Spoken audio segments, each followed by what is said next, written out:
Hello everyone, I am Devdutt Singh and today we are going to discuss our next topic in the series of Principle of Management, and the topic is level of management, or you can simply say that level of managers. So what is the term level means here? हम लोग जब management पढ़ना से start किया है तब से मैंने बहुत बार इस टर्म को यूज किया है लेवल. हियर लेवल मीन्स कि जो डिफरेंट मैनेजर होंगे एक ऑर्गेनाइजेशन में उनके बीच क्या ऑथोरिटी का डिस्ट्रीब्यूशन है, कितनी ऑथोरिटी किनके पास है, कितनी पावर्स किसके पास है. ये जो ऑथोरिटी या फिर कह सकते हैं पावर्स, ये नोट करते हैं कि उनकी लेवल्स कितनी है. हर ऑर्गेनाइजेशन में every manager perform the basic task like planning, organising, directing and controlling. These are the basic tasks, but every managers having some levels among them. Her manager जो ये सारे बेसिक टास्क जो भी होते हैं किसी भी मैनेजमेंट के लिए, जो बेसिक टास्क है किसी भी ऑर्गेनाइजेशन के लिए, तो उन बेसिक टास्क को सारे मैनेजर्स फॉलो करते हैं, उनको एग्जीक्यूट करते हैं. बट उनके बीच लेवल्स होता है कि वो किस लेवल तक जाके टास्क को एग्जीक्यूट करेंगे, और इसी लेवल्स को जो है कि बताया गया है, एक्सप्लेन किया गया है लेवल्स ऑफ मैनेजमेंट के अंदर. तो हम लोग देखते हैं कि किसी भी ऑर्गेनाइजेशन में कितने लेवल्स ऑफ मैनेजमेंट होते हैं.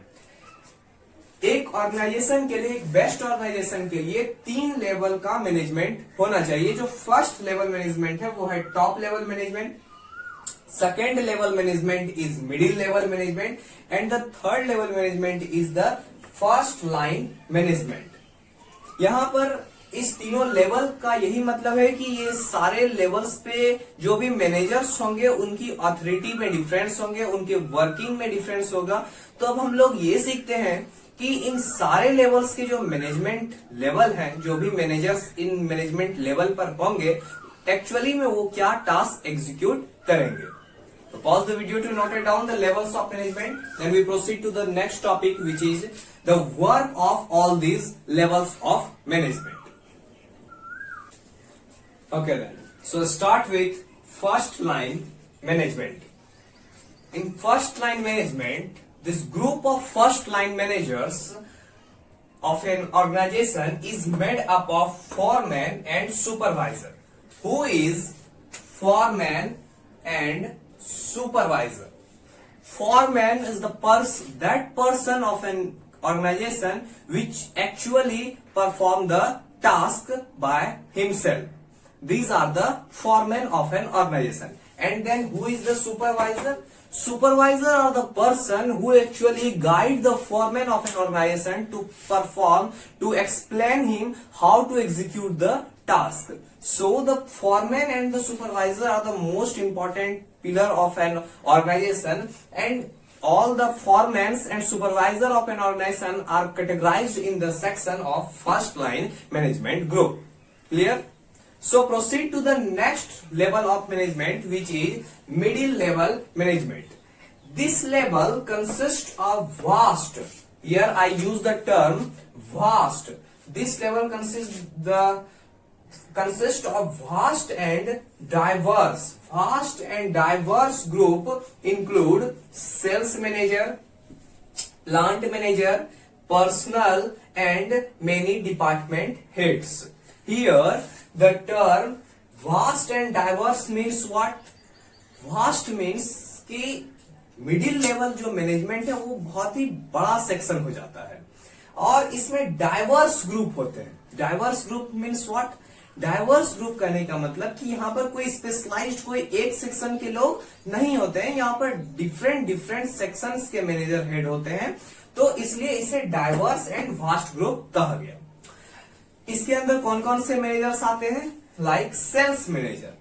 Sales manager are the person who actually do the work of sales department, actually do the sales work.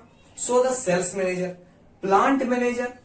Plant manager are the person who actually overview and monitor the plant of an organization.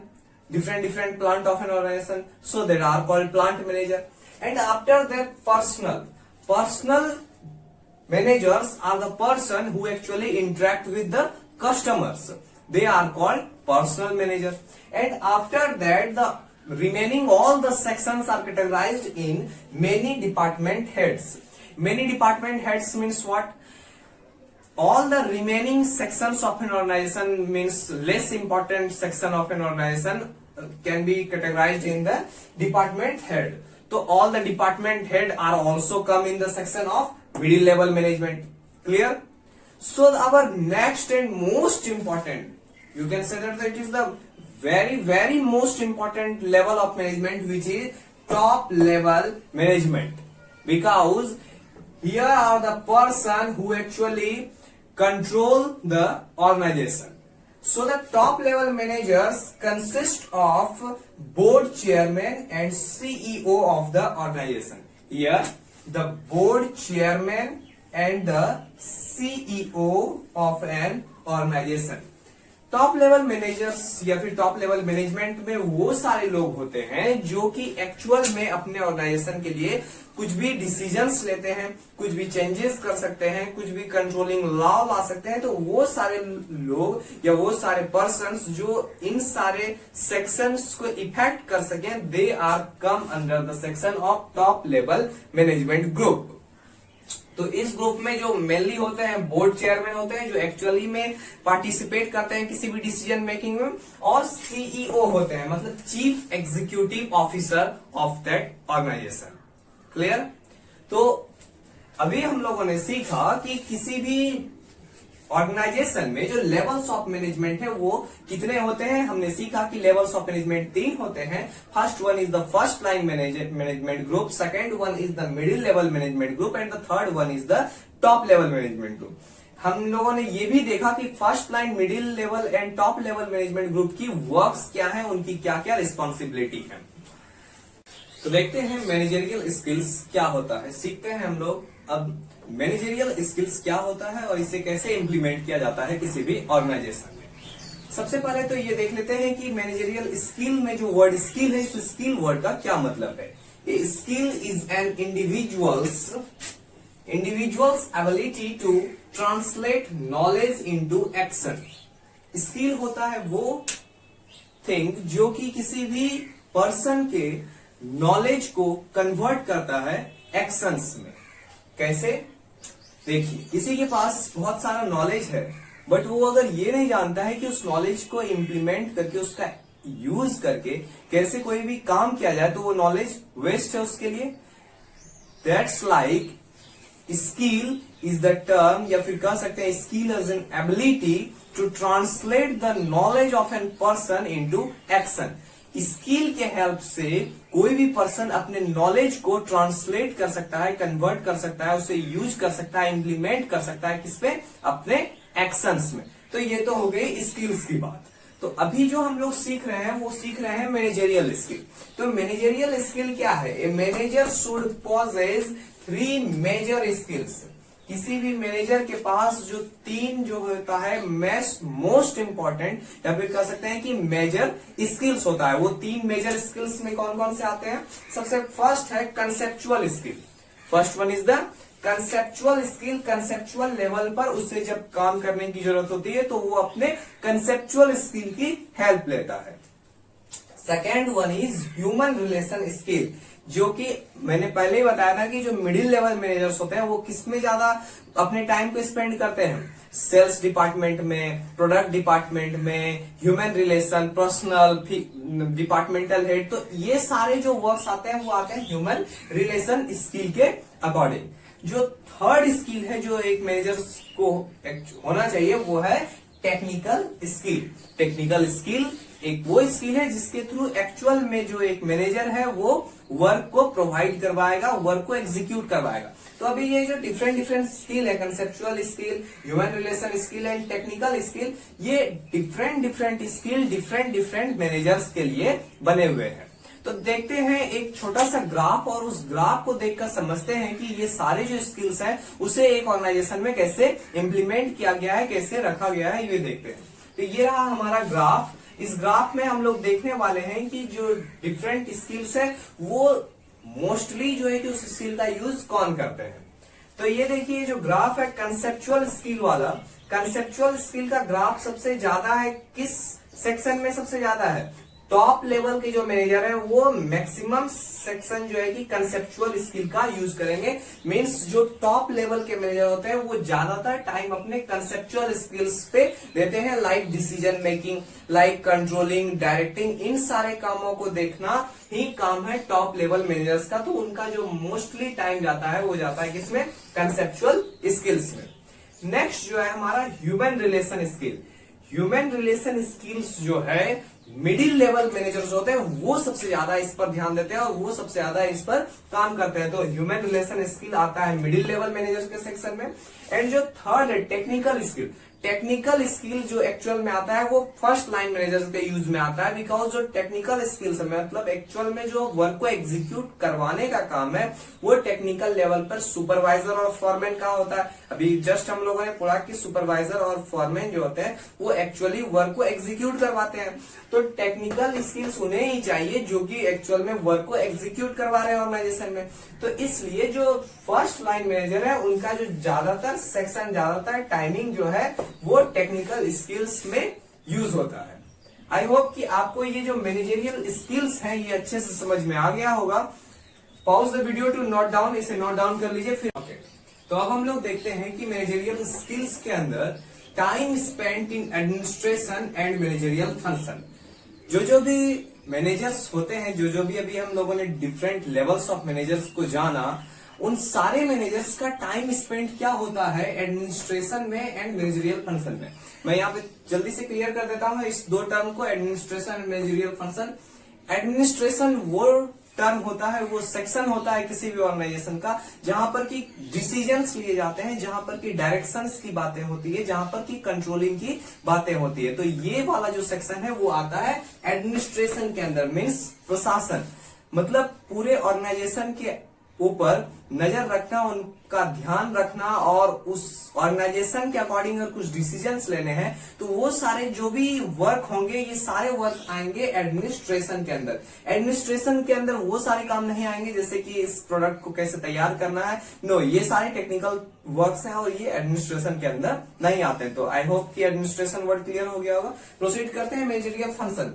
Managerial function means those works या फिर those functions which carry out to perform a technical based problems.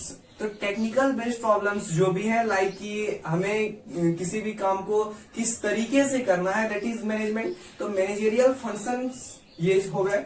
अब हम लोग देखते हैं कि जो भी लोग हैं एक ऑर्गेनाइजेशन में, चाहे वो फॉरमैन हो या फिर वो top level manager, board of directors हो, प्रेसिडेंट हो, सीईओ है, वो जिस भी लेवल पे हो उनका टाइम स्पेंड क्या होता है एडमिनिस्ट्रेशन में, मतलब उसका कितना ज्यादा योगदान है या फिर कह सकते हैं उसका कितना ज्यादा इंपॉर्टेंस है, कितनी वैल्यूज हैं एडमिनिस्ट्रेशन के सेक्शन में और कितनी ज्यादा उनकी वैल्यूज हैं मैनेजरियल फंक्शंस के अंदर।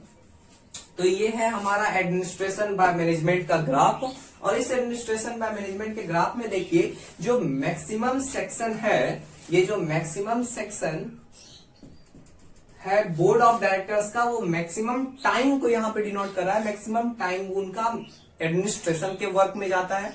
देन आफ्टर उनका थोड़ा सा टाइम जो है वो जाता है मैनेजमेंट के काम को देखने के लिए, मैनेजमेंट में क्या चल रहा है इनको देखने के लिए वो थोड़ा टाइम देते हैं। नेक्स्ट हमारा वर्क है प्रेसिडेंट का। प्रेसिडेंट का जो वर्क टाइमिंग है वो एडमिनिस्ट्रेशन में 60% and 40%, 60% in administration and 40% in management, ये रेशियो होता है कि एक ऑर्गेनाइजेशन के प्रेसिडेंट का।